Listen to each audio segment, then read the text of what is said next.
Lydia, Lambert, Self-Introductory Speech.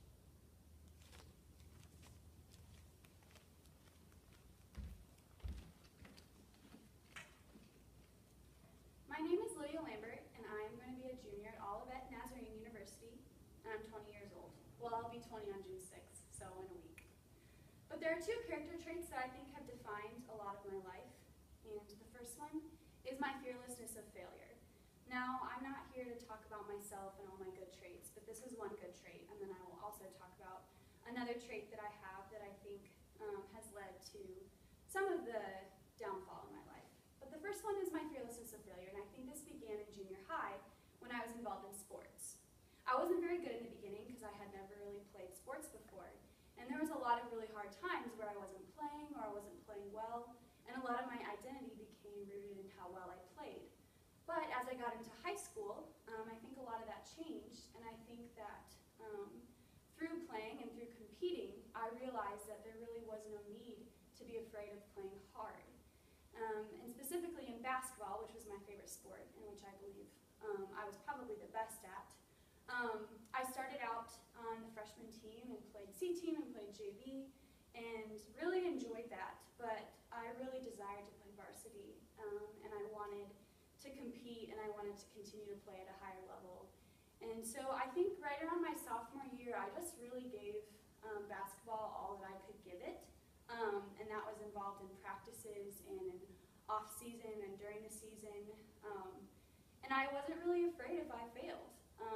And I began to shoot threes, and I began to play harder and faster, because the end result is you try hard and you fail, or you don't try hard and you fail. And I think that I, in that moment, in that my sophomore year, made the decision that I was going to try hard, regardless of how good I was. And I really learned a lot through that. And three life lessons that I think that I gained from basketball and from this trait of just not being afraid of failure, not being afraid of failing in front of people, is that on a team, you really put others first. And I think I started to realize that as I was a junior, and freshmen were playing as much or more than me. And I had to understand that it really is about the team and not myself. And so that's one thing I learned. And the other is just to love the unlovable. There was actually a girl on my team who was my age that I did not get along with, and we honestly did not really like each other. But there was something about being on this team that we had to set that aside and really just put our team above ourselves. And the third thing is that basketball taught me is just being humble and coachable. And I think that idea that somehow was just rooted in me from when I was little, of not really being afraid to fail, caused me to be coachable. And as I'm moving on into my life, the second, a lot less appealing quality about myself is my rebellion to authority. And I've always wanted to push the line. I've always wanted to take it a step further, whether it was my parents telling me you could watch a PG movie and I wanted to watch a PG-13 movie. Something as simple as that. Or the speed limit is 35, I'm going to go 38. And those are just a lot of things that I noticed about myself growing up. Whether, like I said, whether it was movies at friends, or I snuck out a lot, or I sped, or even now in college, like rules at all of that, I've broken.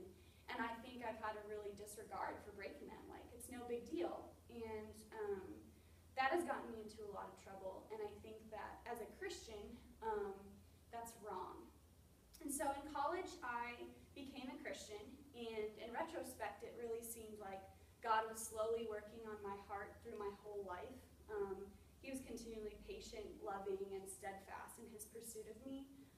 But it took me about 18 years for him to finally just take hold of my heart.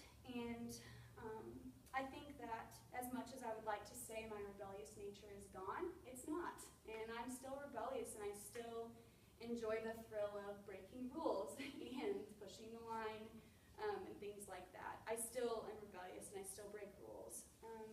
But I think now that I've become a Christian, I understand that I have to have a respect for authority. And that doesn't matter if that's a dress code or if that's a law passed by the government. Both of those things are equally important because God has rules in my life for whatever reason, and I think it's really important that I understand that and continue to cultivate a respect for authority in my life. But on the good side, I really do think that God has given me a spirit of fearlessness, and that has served me well in college, pursuing friendships that maybe didn't end up, or not being afraid of getting hurt by pursuing a friendship. I tried out for basketball and didn't make it, and those were all really cool experiences because through them I was just able to see that God gives us desires and God gives us promptings that sometimes He doesn't fulfill, and that's okay.